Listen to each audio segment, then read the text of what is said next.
how do you think about strategy? How do you define strategy first? And then actually, how do you think about it? Well, to me, strategy is the overall big long-term game plan you're playing, and everything you do tactically are activities, efforts, anything that is designed to advance and enhance the long-term game. It's how you think about your role in the life of the market that you're serving and what you're trying to accomplish. It has to do with how you're seen as far as your marketing positioning, has to see what your business model is. It has everything. And then everything else you do is designed to feed to that. Most people their strategy is that they're being tactical. They just do things intermittently. They don't have everything integrate together, the left and the right. A person in the business doesn't correlate. There's no congruency.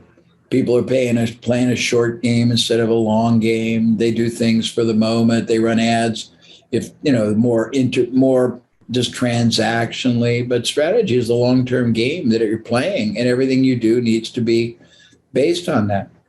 And so, how important is it for growth? Just to have a solid, strong strategy. Well, I would say it's all important. I mean, in the world today where you've got enormous quantities of generic competitors and then you have enormous alternative ways to get the same result that your category of business offers, you have to be able to play a longer game. If you got to know, what am I going to do? I mean, there's 5 facets that I think, and I see if I can remember them, I haven't used this for a long time, of business wealth. One is having certainty you're going to have current income. The other is having certainty you've got a constant flow of future income. The other is finding opportunistic windfall income. And the other is finding a lot of fulfillment, psychic, emotional income that you and your whole team gets out of being on a mission and a crusade in behalf of the market you're serving and the value you're creating for them, or the protection you're establishing, or the enrichment or the entertainment, whatever your product service does. And the last is the asset value you're building. And if you're not playing that whole integrative game and playing it relative to your competition, playing it well above the maddening crowd, there's no way you'll win. And today, if you don't have a fabulous and a sustainable and a defendable and a preemptive and a preeminent strategy, the odds of staying vibrant, viable, successful, profitable is very low. I mean, I'm loving your answers, by the way.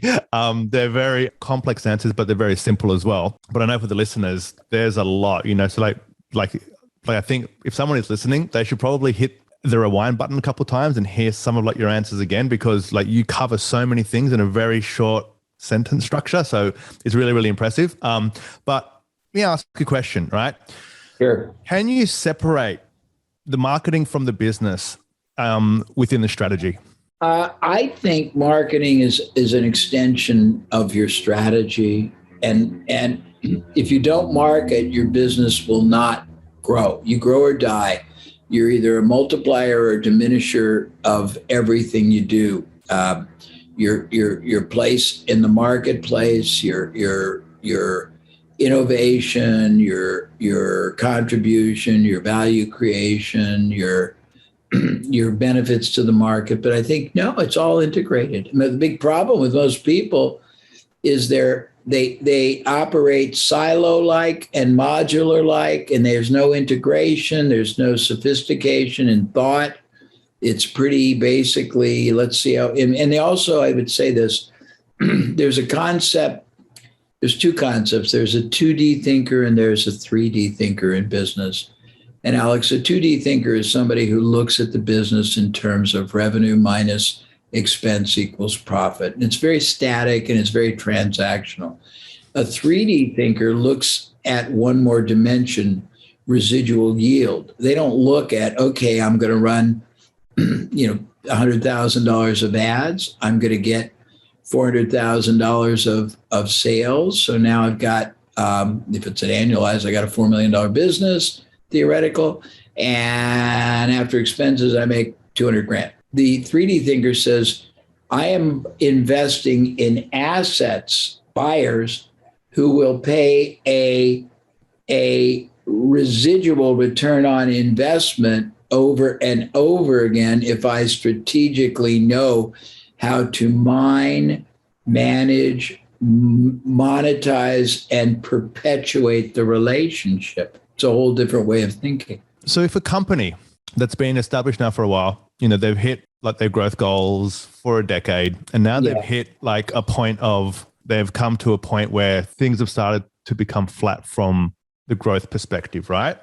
What would you advise them to look at to really change the trajectory of their growth again?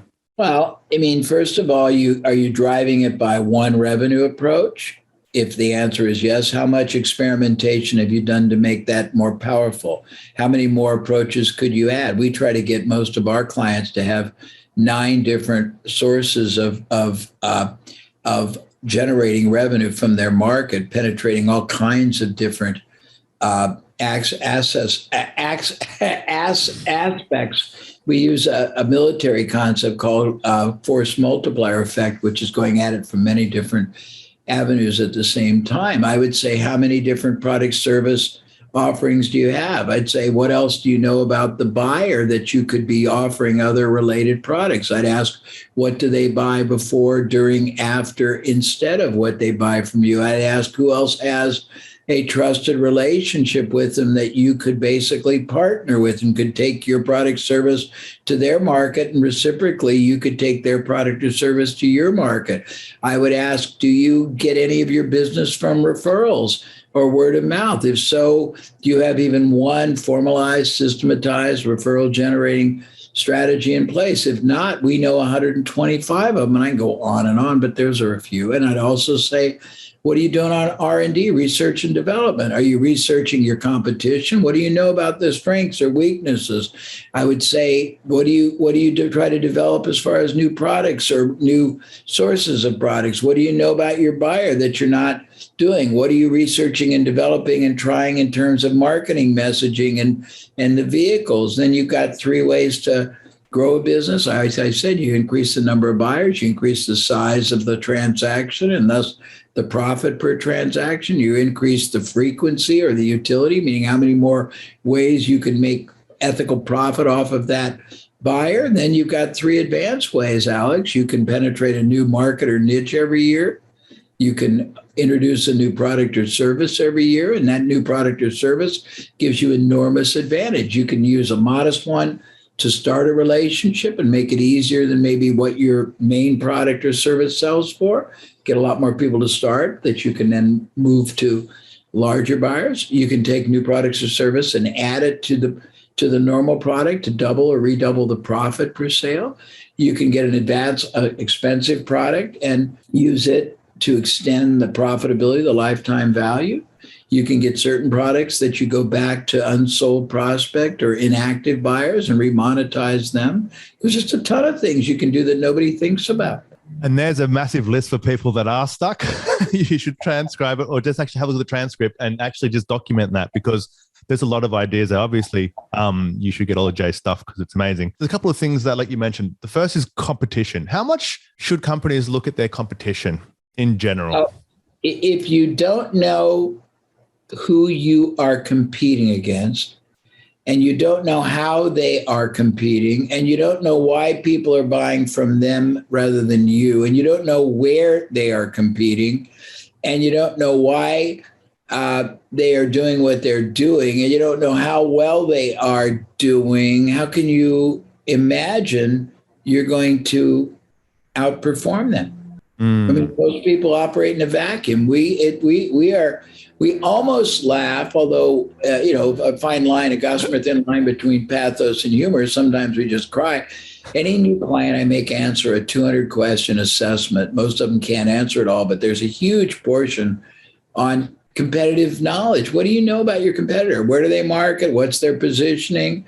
Higher, lower? How do they do it? Why do people buy from them instead of you? Why do they buy from you instead of them? Where are they strong at? Marketing, product, support, positioning, brand, and why? And most people just go, I don't know. Yeah. Okay. And so you want to be across it, and like you want a systemized way to stay across it. Is that right? It's more than right. It's vital. It's mission critical if you want to be more than mediocre. So you're looking at the competition from one side to understand them. But on the other side, you don't want to do the best practices and to do what everybody else is doing. So to your earlier point, you want to be looking across industries at how other companies are approaching certain problems. Come from. That's where advantage comes from. And I mean, in all of business, you want advantage, ethical advantage, but you want total advantage. You want to know how to be more relevant. You want to be more irresistible and unbeatable in what you say. You want to be able to reach them from